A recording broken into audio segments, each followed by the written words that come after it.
നമസ്കാരം. Herbal wonders എന്ന YouTube ചാനലിലേക്ക് എല്ലാവർക്കും സ്വാഗതം.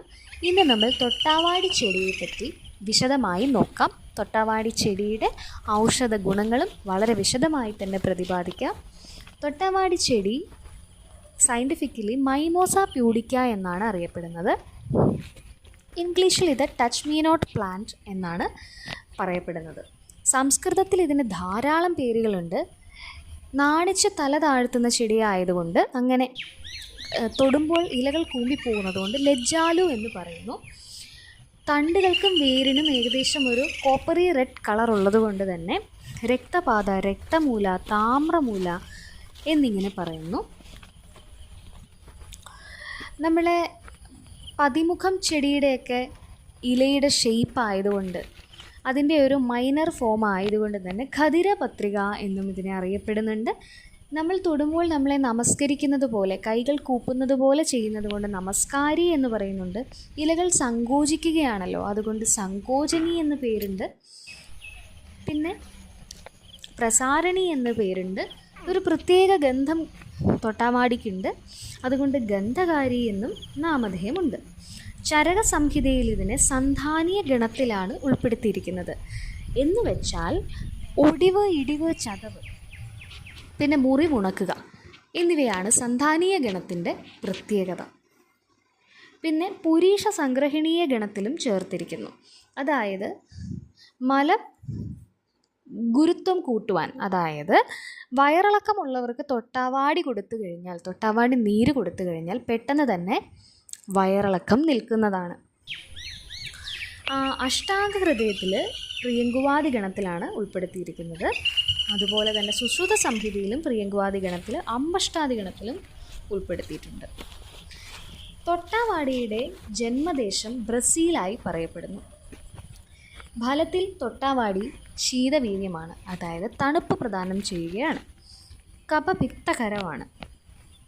ഇതിൻ്റെ ഫാർമക്കോളജിക്കൽ ആക്ഷൻസ്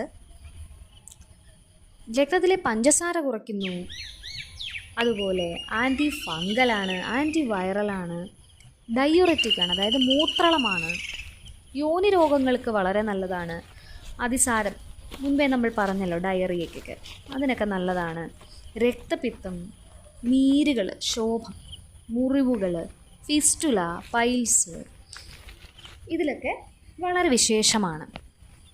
മൈമോസിൻ എന്നും ടർഗോറിൻ എന്നും പറയപ്പെടുന്ന കെമിക്കൽ സബ്സ്റ്റൻസസ് ഇതിൽ ഉണ്ട്. 4,0 ഗാലിക് ആസിഡ് എന്ന് പറയുന്ന കെമിക്കൽ സബ്സ്റ്റൻസാണ് ഇതിൻ്റെ ഇലയെ മൂവ് ചെയ്യിക്കുന്നത്. നമ്മൾ തൊടുമ്പോൾ ഇത് കൂമ്പിപ്പോകുന്നത് ഈ ഒരു സബ്സ്റ്റൻസിൻ്റെ പ്രസൻസ് കൊണ്ടാണ്. ഇതിൻ്റെ വിത്തുകളിൽ മ്യൂസിലേജ് അടങ്ങിയിട്ടുണ്ട്. മ്യൂസിലേജിന് നമ്മൾ വാണിജ്യാടിസ്ഥാനത്തിലൊക്കെ ഒരുപാട് പ്രാധാന്യമുള്ള ഒരു പദാർത്ഥമാണ് മ്യൂസിലേജ്. ടെക്സ്റ്റൈൽസ്, പേപ്പർ ഇൻഡസ്ട്രീസിലൊക്കെ ഒരു ബൈൻഡിങ് ആയിട്ട്, പെയിൻറ് ഇൻഡസ്ട്രീസിലുമൊക്കെ ബൈൻഡിങ് ഏജൻ്റായിട്ടും അതുപോലെ ഉപയോഗിക്കുന്ന ഒരു പദാർത്ഥമാണ്. ഇനി നമുക്ക് തൊട്ടാവാടിയുടെ ഉപയോഗങ്ങളിലേക്ക് പോകാം.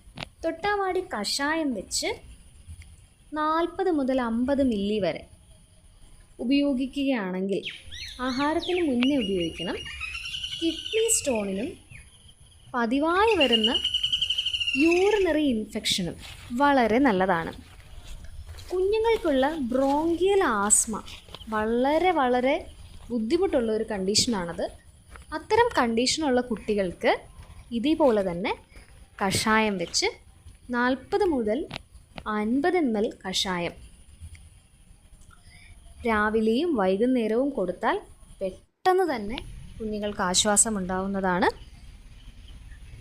10 മുതൽ 15 ml വരെ നേരിട്ടുള്ള സ്വരസമാണ്. സ്വരസം എടുക്കുമ്പോൾ നമുക്ക് ചെടി മുഴുവനായും എടുക്കാം, വേരുൾപ്പെടെ വേണം എടുക്കാൻ. അത് 3 തവണ ഒരു ദിവസം, അത് ആഹാരത്തിന് മുന്നേ കഴിക്കുന്നത് വിശേഷം. ബ്ലീഡിങ് പൈൽസ്, ഡയറിയ ഇതിലൊക്കെ കൊടുക്കാം.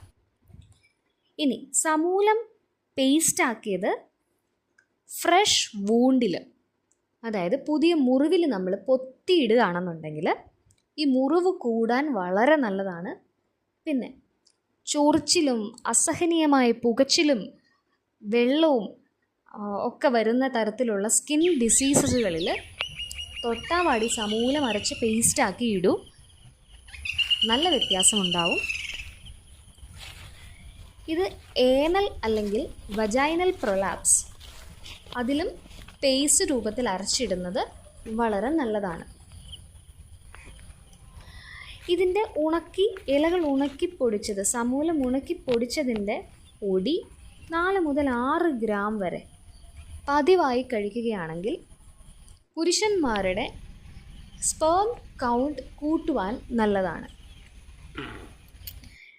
പിന്നെ അരച്ച് നമ്മൾ എല്ല് ഒടിഞ്ഞ ഭാഗത്ത്, എല്ല് പൊട്ടലുള്ള ഭാഗത്ത്, പിന്നെ നമുക്ക് ചതവ് ഇങ്ങനെയൊക്കെയുള്ള ചെറിയ ചെറിയ പ്രശ്നങ്ങളൊക്കെ ഉള്ളിടത്ത് നമുക്ക് ഡയറക്റ്റ് ഇടാം. ചെറിയ ചെറിയ പ്രശ്നങ്ങളെന്ന് ഞാൻ പറയാൻ കാരണം, നമ്മൾ വലിയ വലിയ ഒടിവുകൾക്കൊന്നും ഏകദേശം നമ്മൾ ഹോസ്പിറ്റൽസിൽ ട്രീറ്റ്മെൻറ്റ് എടുത്ത് നമ്മൾ പ്ലാസ്റ്ററിങ് ആയിരിക്കും ചെയ്യുക.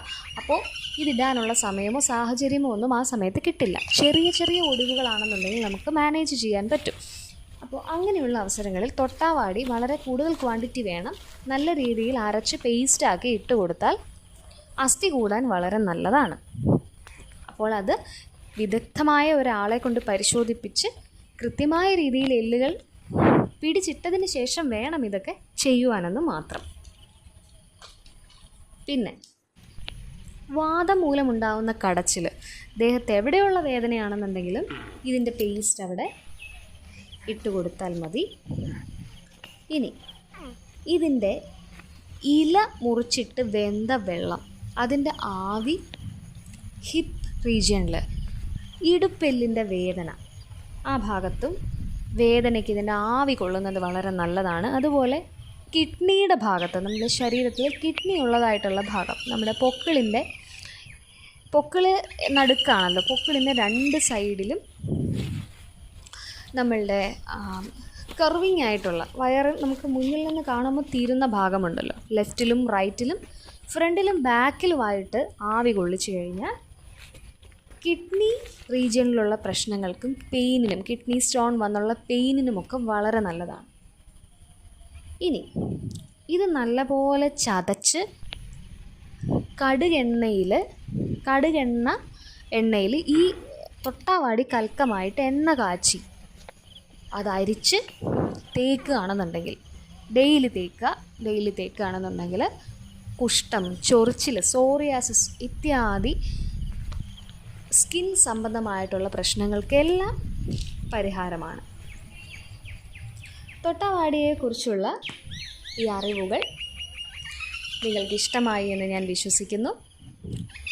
അതുപോലെ മറ്റൊരു കാര്യം, ഇന്ന് ജീവിതശൈലി രോഗങ്ങൾ വളരെയേറെ കൂടിക്കൊണ്ടുവരികയാണ്.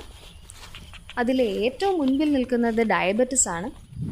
ഡയബറ്റിസിന് കൽപ്പ ഔഷധമാണ് തൊട്ടാവാടി.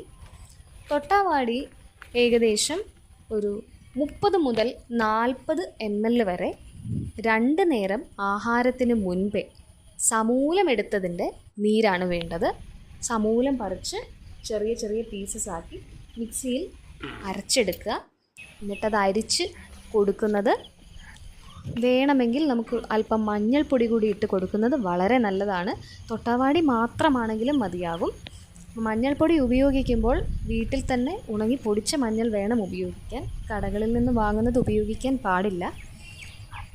അഡൾട്രേഷൻ്റെ പ്രശ്നങ്ങൾ ഉള്ളത് കൊണ്ടാണ് അങ്ങനെ പറയുന്നത്. നമ്മൾ മരുന്നുകൾക്ക് ഏറ്റവും പ്യുവറായിട്ടുള്ള ഇൻഗ്രീഡിയൻസ് മാത്രം എടുക്കാൻ ശ്രദ്ധിക്കുക. അങ്ങനെ 2 നേരം, കുറഞ്ഞത് 2 നേരം ഉപയോഗിച്ച് ഒരാഴ്ച കഴിക്കുമ്പോൾ തന്നെ ഡയബറ്റിസ് ഉള്ളവർക്ക് വ്യത്യാസം മനസ്സിലാകും. അപ്പോൾ നമ്മളെ ശ്രോതാക്കളിൽ ആരെങ്കിലും ഡയബറ്റിസ് ഉള്ളവരുണ്ടെങ്കിൽ ദയവായി ഇതും കൂടി ഒന്ന് ഉൾപ്പെടുത്തി നോക്കൂ. നിങ്ങൾക്ക് വ്യത്യാസം തിരിച്ചറിയാൻ സാധിക്കും. മറ്റു മരുന്നുകൾ കഴിക്കുന്നവരാണെങ്കിൽ, ഇംഗ്ലീഷ് മെഡിസിൻസ് കഴിക്കുന്നവരാണെങ്കിൽ അതാത് വ്യക്തികൾ അവരവരുടെ ഡോക്ടേഴ്സിനോട് കൺസൾട്ട് ചെയ്തിട്ട് മാത്രം ഉപയോഗിക്കാൻ ശ്രമിക്കുക. അല്ല എന്നുണ്ടെങ്കിൽ പെട്ടെന്ന് തന്നെ ഗ്ലൂക്കോസ് കുറഞ്ഞു പോകാനുള്ള സാധ്യതയുണ്ട്. അതുകൊണ്ടാണ് പറയുന്നത്. അതേസമയം ആയുർവേദിക് മെഡിസിൻസ് കൊണ്ട് മാനേജ് ചെയ്യുന്നവരാണെങ്കിൽ, അതേപോലെ എന്നിട്ടും കൂടുതലായി ഷുഗർ മെയിൻറ്റെയിൻ ചെയ്യാൻ വളരെയധികം ബുദ്ധിമുട്ടാണ്, വീണ്ടും കൂടുതലാണ് നമുക്ക് ഷുഗർ വാല്യൂ കാണിക്കുന്നതെങ്കിൽ അവർക്ക് ഇത് പരിശീലിച്ച് നോക്കാം, ഒന്ന് പരീക്ഷിച്ച് നോക്കാം. അത്തരം ആളുകൾക്ക് ധൈര്യപൂർവ്വം ചെയ്യാം. അല്ലാത്തവർ അവരവരുടെ ഡോക്ടേഴ്സുമായിട്ട് കൺസൾട്ട് ചെയ്ത ശേഷം മാത്രം ഇത് ഉപയോഗിക്കാൻ ശ്രമിക്കുക. അപ്പോൾ നിങ്ങൾക്ക് തൊട്ടാവാടിയെക്കുറിച്ച് ഉള്ള അറിവുകൾ ഇഷ്ടമായി എന്ന് ഞാൻ വിശ്വസിക്കുന്നു. മറ്റുള്ളവരിലേക്കും ഇത് എത്തിക്കുക, ഷെയർ ചെയ്ത് കൊടുക്കാൻ മറക്കരുതേ. അതുപോലെ ആദ്യമായി കാണുകയാണ് നമ്മളുടെ ചാനൽ ആദ്യമായി കാണുന്നവരാണെങ്കിൽ സബ്സ്ക്രൈബ് ചെയ്യാനും ലൈക്ക് ചെയ്യുവാനും മറക്കരുതേ. എന്തെങ്കിലും സംശയങ്ങളുണ്ടെങ്കിൽ കമൻറ്റ് ചെയ്തോളൂ. ഇനി പുതിയൊരു വീഡിയോയുമായി വീണ്ടും കാണാം. നന്ദി.